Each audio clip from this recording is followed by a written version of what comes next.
బాబా కొంతమంది cinema actor shooting ఉన్నా లేకపోయినా ఇగ్గెట్టుకుని మేకప్ వేసుకుని పెద్ద డిమాండ్ ఉన్నట్టు బిజీగా తిరుగుతారట, నిజమేనా? ఇప్పుడు నన్ను చూసి ఆ ప్రశ్న ఎందుకు వేయాల్సి వచ్చిందిరా?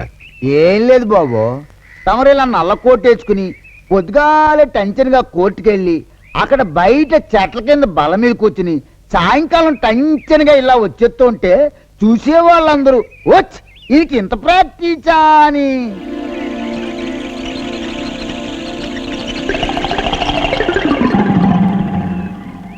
ఏమన్నా అన్నారా? అనలేదు, ఇప్పుడు అంటున్నా. అయ్యగారు వచ్చేస్తున్నారు. 70 ఏళ్ళు. నమస్కారం ఏకాంబరేశ్వర గారు. ఏంటి రాధాస్వామి గారు ఇలా సతీ సమేతంగా ఏమిటి వచ్చేసారు? వేణుగోపాలా, అలా నల్లగా బొగ్గులాగా అయిపోయావు? ఆ కళ్ళేమిటి ఎర్రగా రాక్షసుడు కళ్ళులాగా ఉన్నాయి? చూసారా, పూతన పాలు పట్టడంతో ఎలాంటి మార్పు వచ్చేసిందో నా స్వామికి. నీ బొంద, ఈయన శ్రీకృష్ణుడు కాదు. ఆయన గారు రథం వేసుకుని రుక్మిణి కళ్యాణానికి వెళ్ళిపోయాడు. ఈయన గారు ఏకాంబరేశ్వరరావు గారు, మన లాయరు. ఎందుకట్లా అరిచేస్తావు? మిషన్ పెట్టుకున్నా కదా. ఎంగేజ్ చేశా. దీని సంగతి తర్వాత చెప్తానండి. ఇంతకీ నేను ఎందుకు వచ్చానంటే, మా నాన్నగారు కీర్తిశేషుడు రంగస్వామి గారి పేరుతో ఒక కాలేజీ పెట్టాను కదా. విన్నానయ్యా, హయగ్రీవరావు చేతిలోనే కదా పెట్టావు. మనకి 2 కళ్ళు ఉంటేనే అన్ని సరిగ్గా చూసుకోలేకపోతున్నావు. ఒంటిగన్నోడు ఏం చూసుకుంటాడని ఆడి చేతిలో పెట్టావు.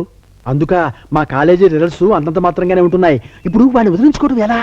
చాలా కష్టం. నీకు ఎంత కావాలంటే అంత తీసుకో, కానీ ఆ కాలేజీ మొత్తం తన సొంతం అయ్యేట్టుగా చూడమని కాళ్ళు ఏళ్ళు పట్టుకుని బతిమాలుతున్నాడు. నల్ల డబ్బు ఉంది కదా అని వాడి పేరు పెడితే హారిపేనుగా ఇప్పుడు ఇంకా కాళ్ళు పట్టుకునే ఉన్నాడా, వదిలేశాడా? నేనెందుకు వదలనిస్తాను? 50,000 చేదా? ఇదిగో వాడేమో వెనకాతల ఉండి గోతులు తవ్వుతున్నాడా, నువ్వేమో ముందుండి సహాయం చేస్తున్నావా? ఇది చాలా అన్యాయం ఏకాంబరం. నేను లాయర్నయ్యా. అవసరమైతే కాకిని చూపించి కొంగని వాదించి నమ్మించి డబ్బు తీసుకునే గోత్రం నాది.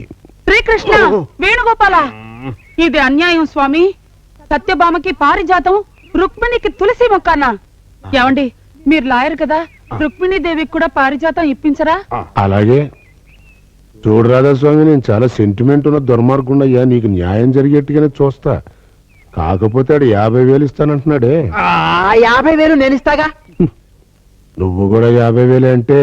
ఏమండి, త్వరగా ఆయన ఇచ్చింది మీరు పుచ్చుకొని రుక్మిణీదేవికి న్యాయం చేకూర్చరా?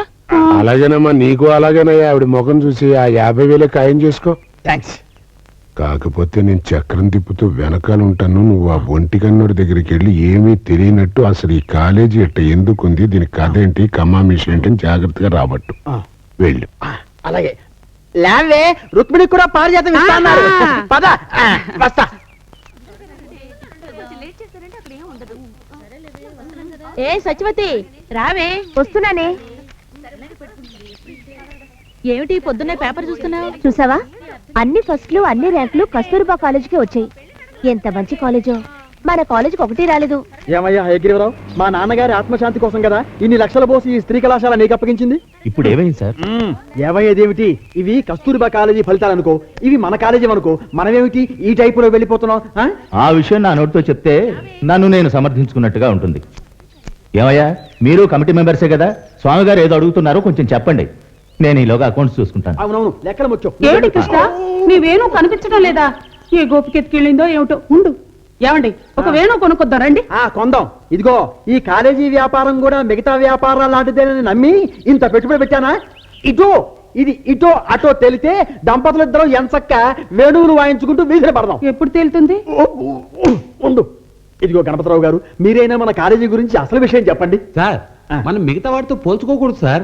ఎందుచేత? ఇప్పుడు కస్తూరిబా కాలేజే తీసుకోండి. ఆ రాజేశ్వరమ్మ మాయల మరాఠీ గవర్నమెంట్ ఆఫీసర్లతో లింకులు పెట్టుకుని కావాల్సిన గ్రాంట్లు, పరీక్షలకు ముందే క్వశ్చన్ పేపర్ చాటుగా తెప్పించుకోవడం, ఛాయ్ ఏమిటండి, అన్ని అడ్డదారులే. ఏమిటి కృష్ణ అలా అడ్డదారులు అంటూ వచ్చేస్తున్నావు? చక్కటి రాజమార్గం ఉంటేను. ఏమండి, నా స్వామిని కొంచెం కనుక్కోండి. ఇప్పుడు చేస్తున్న పని అదే. కాసేపు ఆగు. అయితే ఆ కాలేజీ కానీ ఫస్టులు అని ర్యాంకులు రావడానికి అదే రహస్యం. ఈ రహస్యం కదా ఆగదలండి. జనానికి శుభ్రంగా అర్థమయ్యేట్టు హయగ్రీవరావు పేపర్లో రాయించేశాడు. దానివల్ల మనకు ఒరిగే ప్రయోజనం ఏమిటి? అదే బ్రహ్మముడి. ఆ కాలేజీని అప్రతిష్ట పాలు చేసి ఆ కాలేజీ బిల్డింగు ఆ స్థలం మనం కొనేసామనుకోండి. ఓహో, అదే హయగ్రీవరావు బ్రహ్మాండమైన ప్రాపర్టీ అంటున్నాడు.